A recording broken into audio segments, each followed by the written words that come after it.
Coming up next on The Voice of Alabama Politics, retail numbers, they're up. Also, the B-Team takes a look at Alabama passes 100,000 COVID cases. And the Decatur Housing Authority's racist policies exposed. And we don't cotton to strangers. I guess they don't like black people either. All this and much, much more coming up next on The V.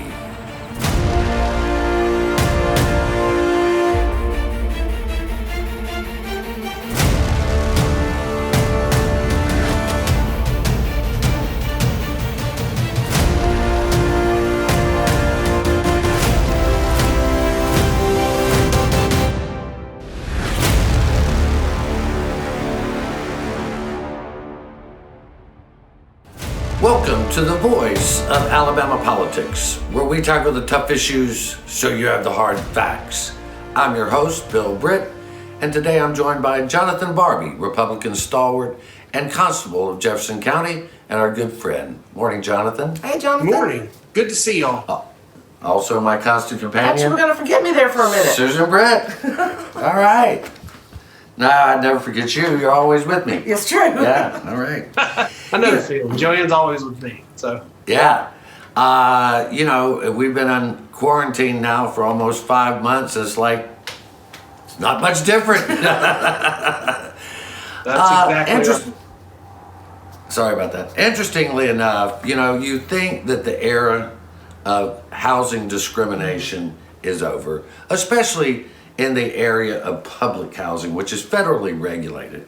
But the HUD, which is the Department of Housing and Urban Development, which oversees public housing as one of their duties, they found that the Decatur Housing Authority, Susan, was using discriminatory practices in placing nearly all whites in one facility and all blacks in another facility in Decatur. They have been fined some $200,000 for their discriminatory practices. Give us a little preview of what that's all about. I mean, this is just outrageous. There's a high rise there that overlooks the Tennessee River, right? And then there's some garden apartments that are over and closer to the Black District. 94% of the people in the high rise are white, while 100% in the more dangerous neighborhood where the garden apartments are black. Now, what we're understanding is that the placement, they're making sure that they're placing the whites in one building and the blacks in another. And the witness to this is a guy that was on, a black gentleman that was on the list for the high rise for over 2,000 days on a waiting list.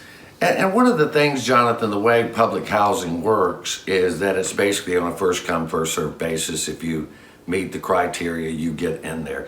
I mean, you got one high rise that overlooks a beautiful vista of the Tennessee River. The other one is in a rough part of town. And again, HUD found that they were doing this based on racial profiling.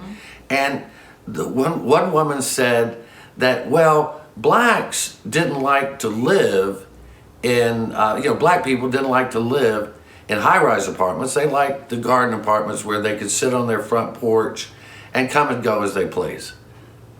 Does that sound like we're in 2020? I was just going to say, you took the words out of my mouth, Bill. I'm going to say we're in 2020.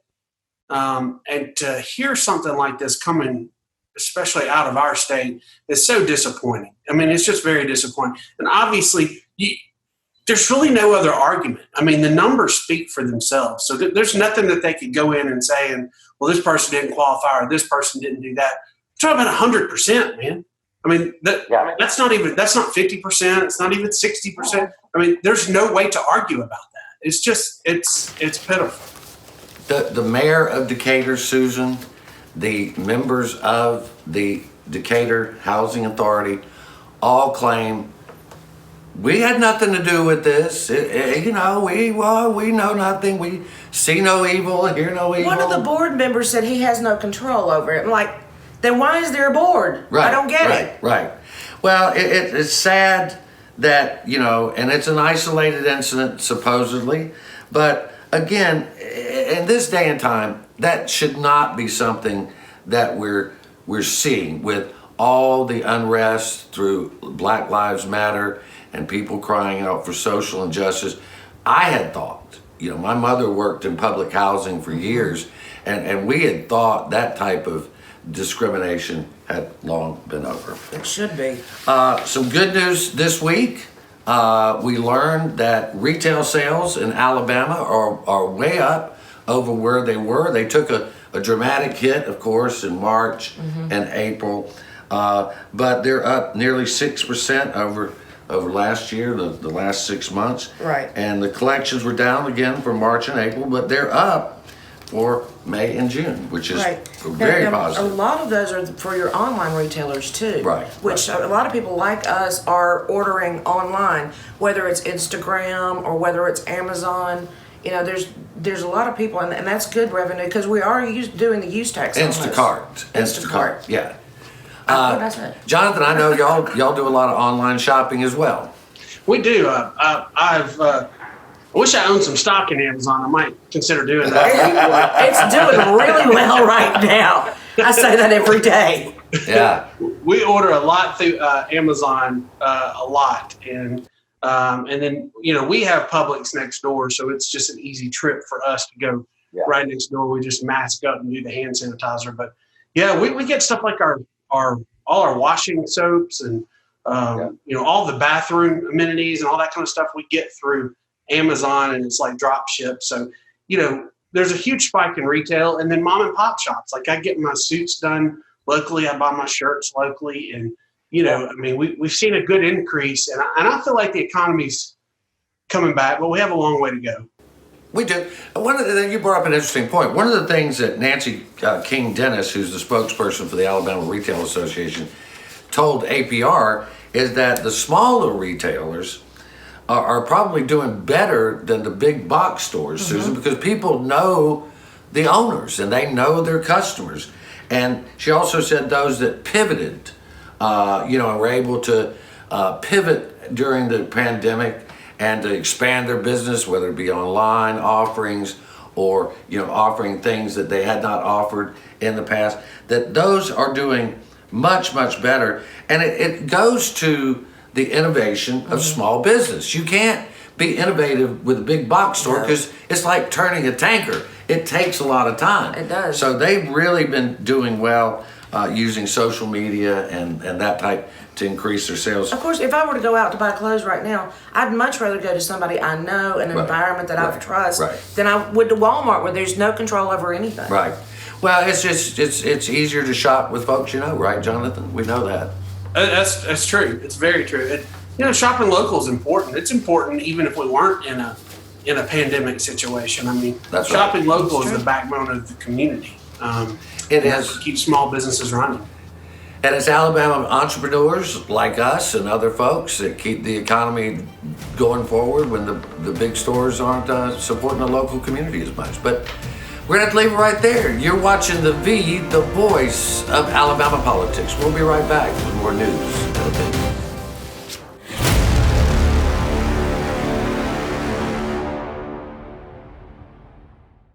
Complete your 2020 census today. We only have until September 30th. Without you, Alabama stands to lose billions in funding, a seat in Congress, and economic development opportunities. It only takes minutes to complete. Go to my2020census.gov or participate by phone or mail.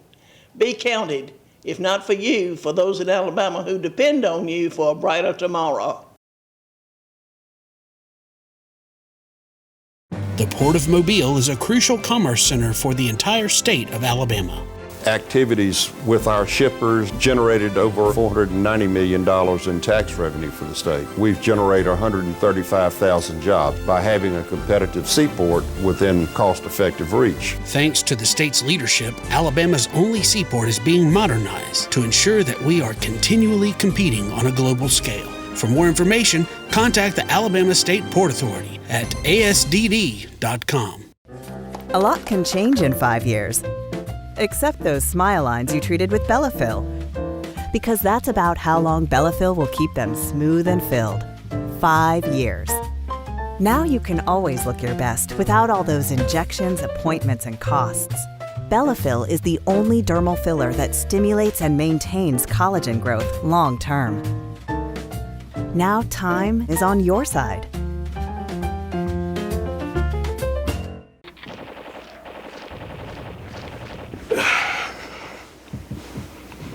Hey man, what are you doing today?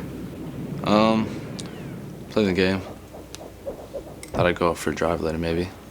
Text some friends while I'm doing it. Scroll through social media. Kill a family 4 and a head on collision. Cool, man. Drive safe, Alabama. A message from your Alabama Department of Transportation.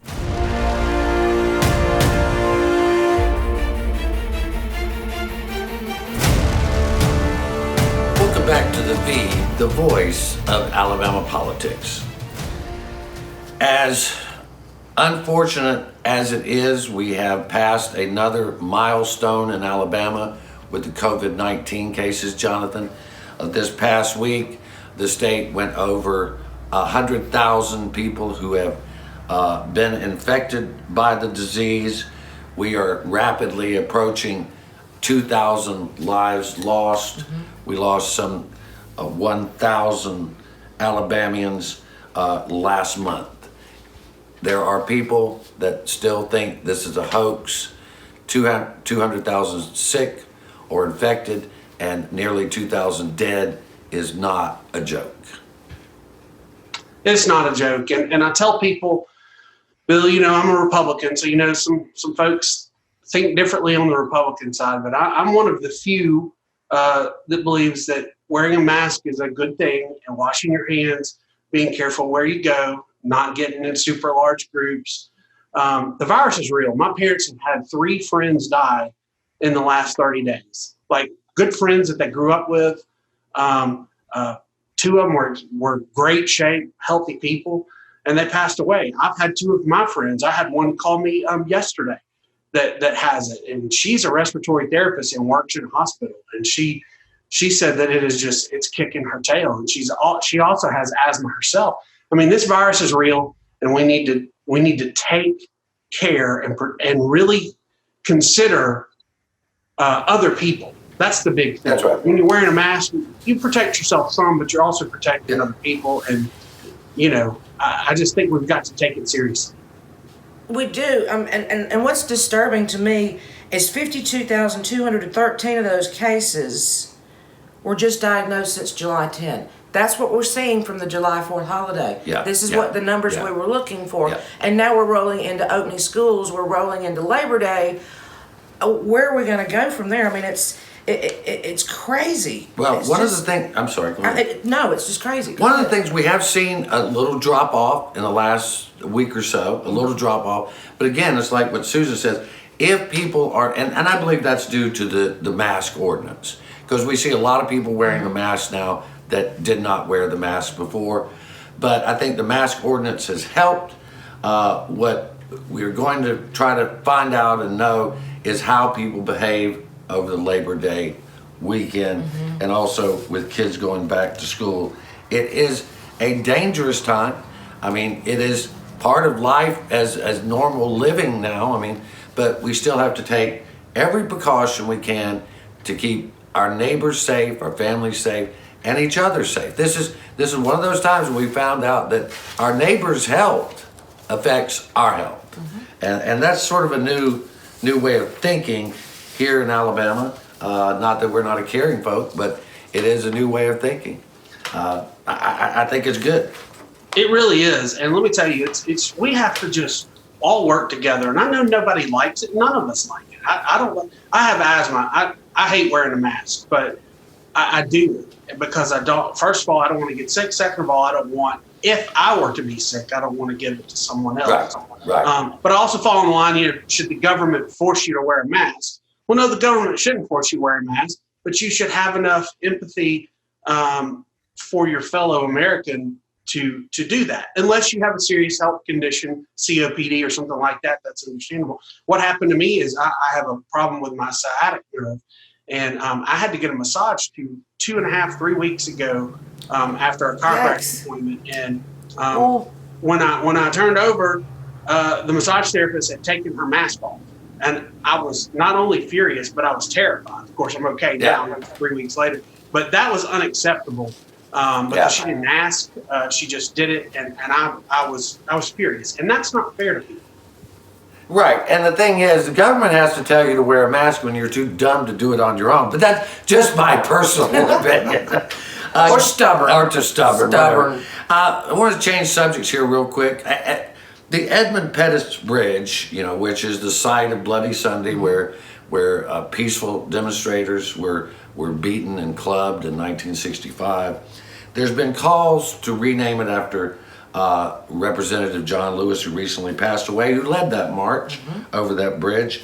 A California man who bears the name of Pettus weighed in recently with APR and said that he felt that it should be renamed, and he suggested it might be named Bloody Sunday Bridge. He's actually a descendant. Yeah, he's a descendant of Edmund Pettus, and other Edmund Pettus's other relatives have said similar things, that it should be changed. However, I'm not sure. I think the local folks down there should make that decision. Absolutely. I think the people who have been involved with the civil rights movement forever, and probably white guys like me and you, Jonathan, probably just need to shut up and listen, right? It should be a local thing, and it being a local thing. I personally think that naming it after John Lewis is fine. I mean, if that's what they want to do, it's great. I mean, he did lead that march, but it should be up to the local folks. Yeah, I agree. People that were involved. Yeah, these are local decisions, generally best made by people who are closest to it, and like Susan said, people that were actually there and involved.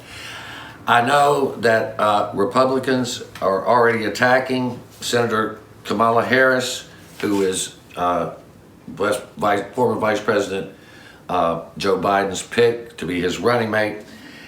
You can love her or you can hate her.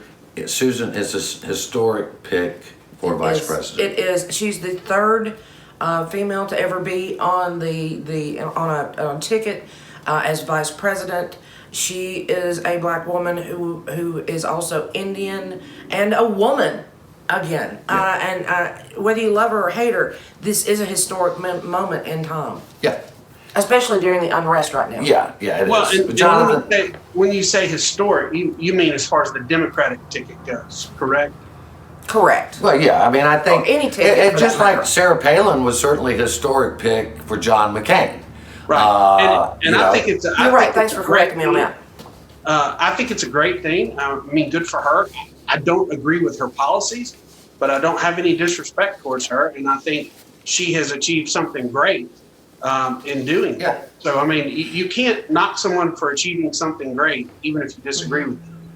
That's right. She's got a heck of a resume. Yeah. I may not agree with all of her policies, but she got a heck of a resume. Well, the first black woman to run for president, Representative Shirley Chisholm, she ran for president nearly 50 years ago. She said women didn't have a seat at the table, but they should at least bring a folding chair. So we'll leave it right there. You're watching The V, the voice of Alabama politics.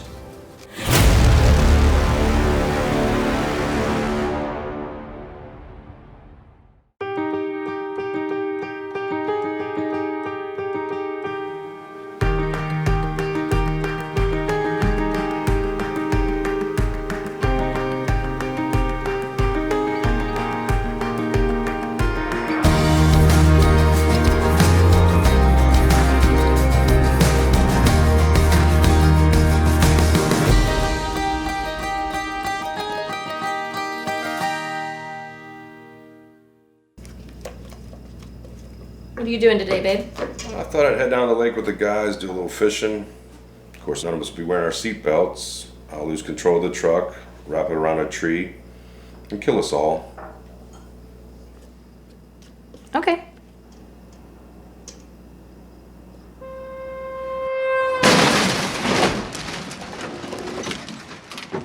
Drive safe, Alabama. A message from your Alabama Department of Transportation.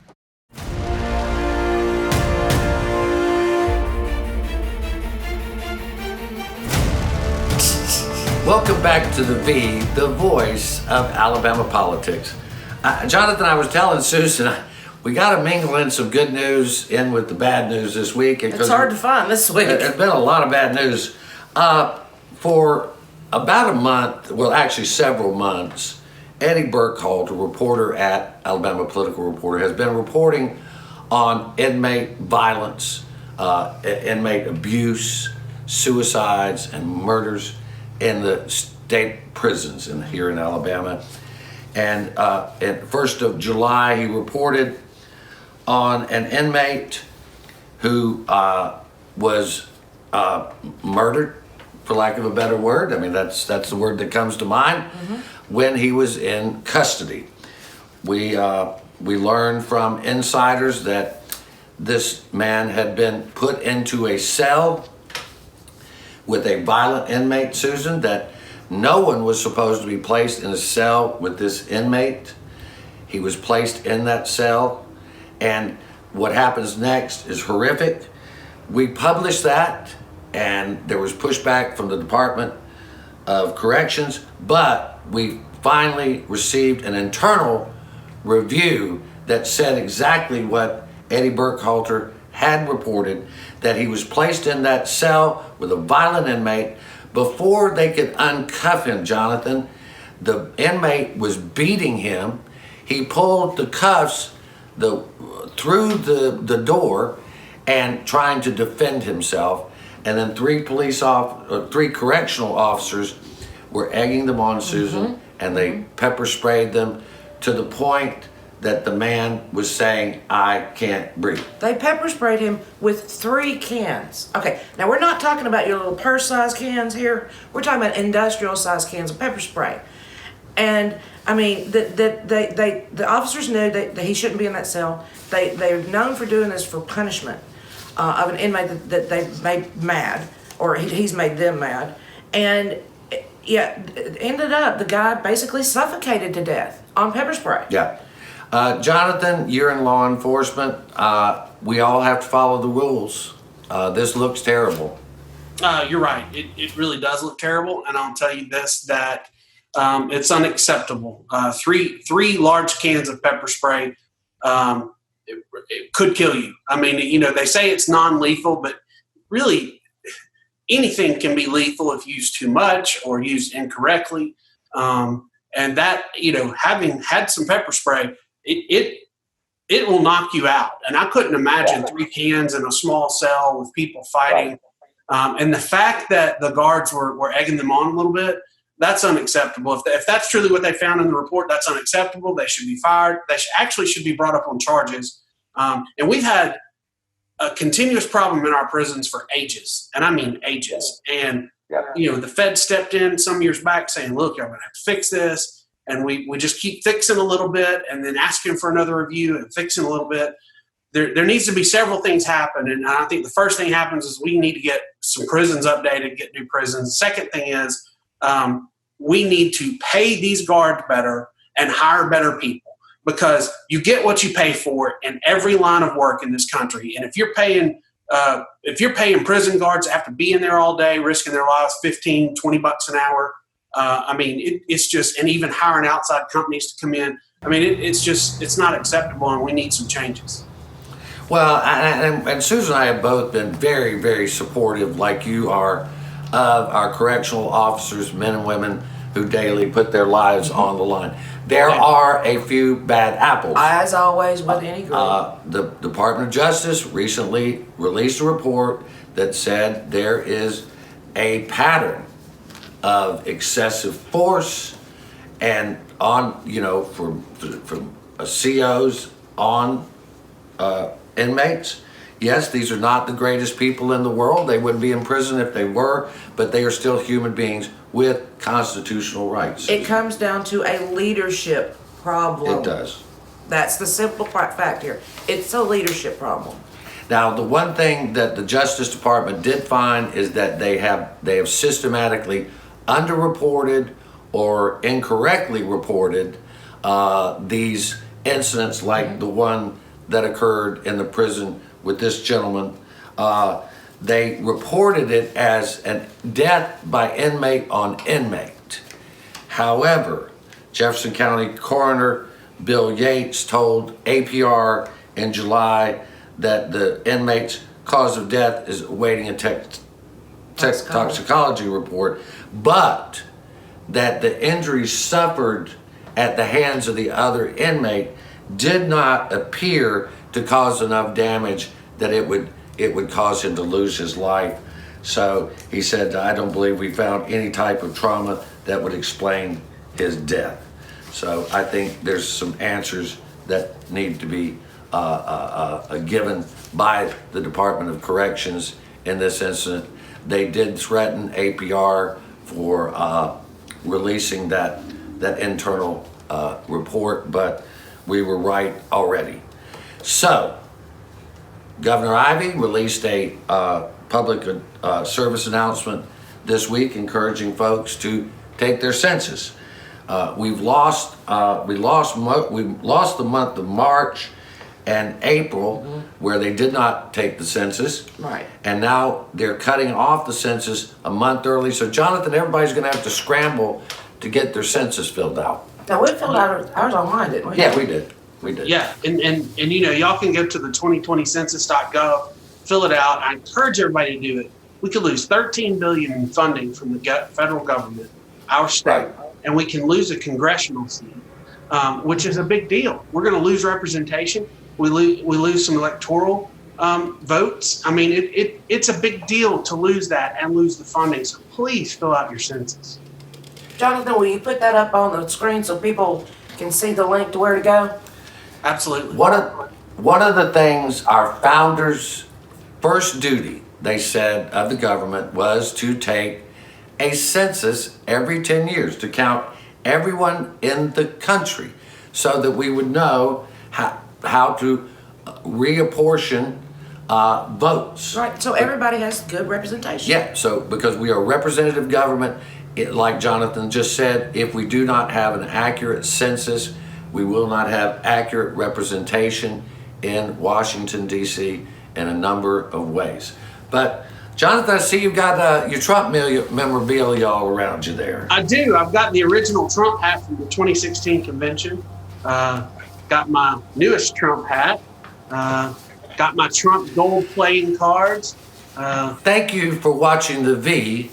You watch us because we watch them.